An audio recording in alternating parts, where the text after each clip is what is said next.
Comic book censorship been on the rise in the past few months in the United States. So as a comic book creator, you have to try to figure out how you're going to navigate through this environment on top of everything else that you're doing to get your comics out the door and grow your business. My name's Jamal Hennessy. I'm an attorney, author, and business consultant who specializes in comics. So I'd like to walk you through what's going on and give you a few tips on how you can deal with it. So when we're talking about comic book censorship, we're really talking about something that goes back to about the 1950s or the 1960s with books like Seduction of the Innocent and the Comics Code Authority. Now, Seduction of the Innocent was a book published by Dr. Henry Wortham that the basic premise of the book was that comic books was going to be the downfall of society because it was corrupting children on every level. There were congressional hearings, there were book banning movements that all centered around removing comic books, which were far more popular and far more widespread than they are today, completely removing them from the entertainment experience of America as a whole. Now, in an attempt to deal with this in a way that wasn't going to destroy the entire industry, the comic book publishers came up with this thing called the Comics Code. The Comics Code severely limited what could or could not be in the comic in terms of story, in terms of the elements that were in there. Of course, there was very little violence, there was no sex. Horror was completely out the window. Several horror comic publishers closed, and things basically stagnated to about, so it was all comics could be acceptable for children. Now, you had growth of the underground comics movement after the Comics Code. You had the growth of independent comics after the Comics Code, but the Comics Code really solidified itself and stunted the creative growth of comics for several decades, in my opinion. Now, once you got into the 90s, 2000s, comics started to shy away from the Comics Code, and the major publishers stopped worrying about the Comics Code altogether. But now you're in a situation where more and more comics are being censored, they're being banned, they're being removed from lists in schools. You had Mouse a few months ago that was famously cut from a school program and removed from libraries. This week, there was a major story in the New York Times about a graphic memoir called Genderqueer that is the most banned book, one of the most banned books in the United States this year.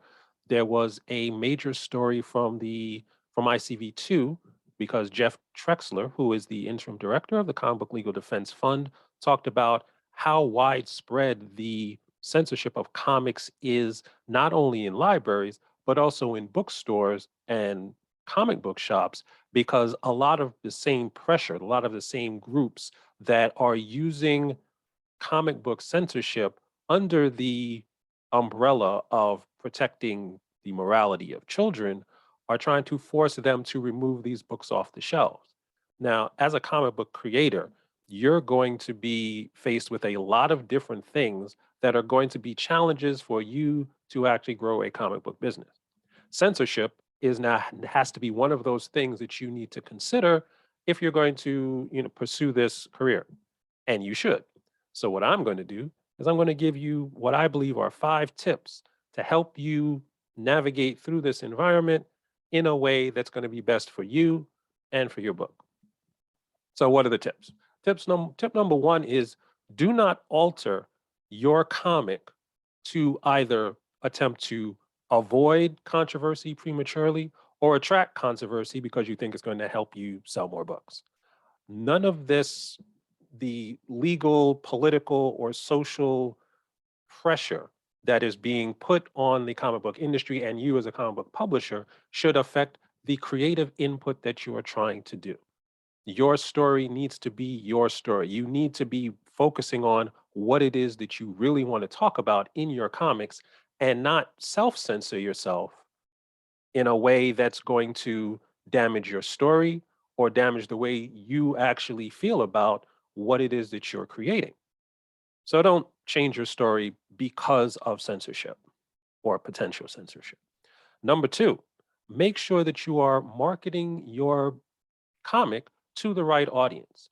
One of the things we talk a lot about in the Comics Publishing Institute is the idea of comic book marketing and the ideal reader. And a part of that is making sure that the age group that you're targeting is actually appropriate for that book.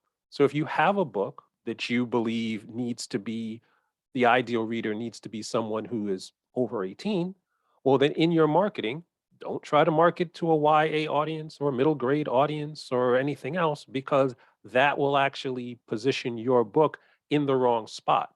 And not only will less people read it, but you're more likely to bring in controversy because you're taking content that is not meant for that age group and putting it in front of that age group, which is a recipe for things not going well. The third thing that you need to think about is anticipate and prepare for potential problems.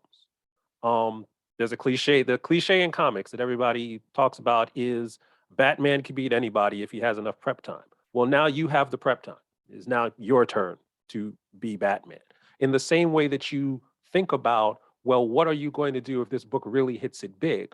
What are you going to do if all of a sudden retailers or libraries or your publisher contacts you and says, this book has a problem and it's being pulled off shelves? How are you going to respond if someone comes at you on social media and attacks you or your book because of its content and says that the book should be censored or should not be read or whatever?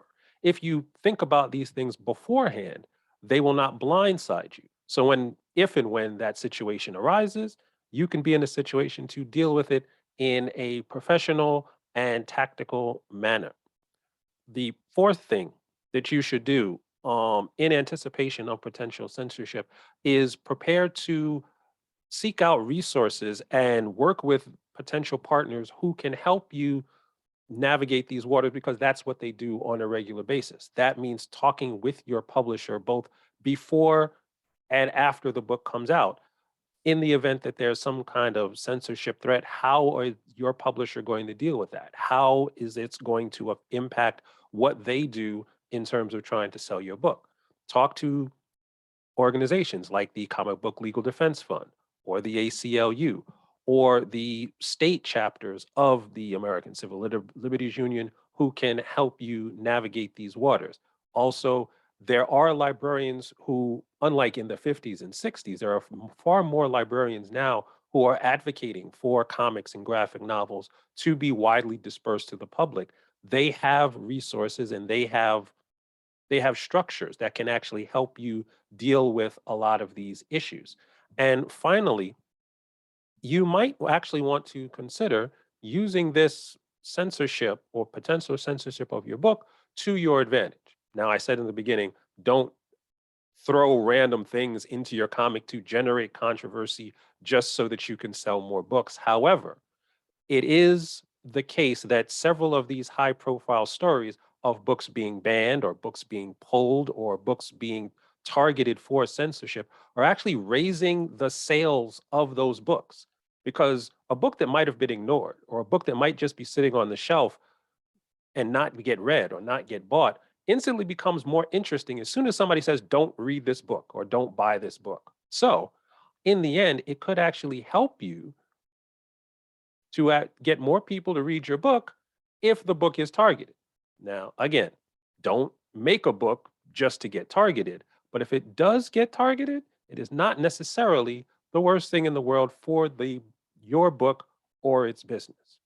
Now, censorship and free speech and constitutional issues is not what I do. This is not legal advice. This is my opinion about the business environment surrounding censorship as it pertains to comics. If you want a more specific legal consultation about things involved with your comic, there'll be a link in the show notes that you can use to contact me and set up a free consultation. If you'd like to learn more about the Comics Publishing Institute and a lot of the things we talk about in helping comic book creators and comic book publishers build up their business, there'll be a link in the show notes as well that you can use to find out more about our organization. So that's going to be it for me for this week. We will see you next week. And until then, have fun with your comic.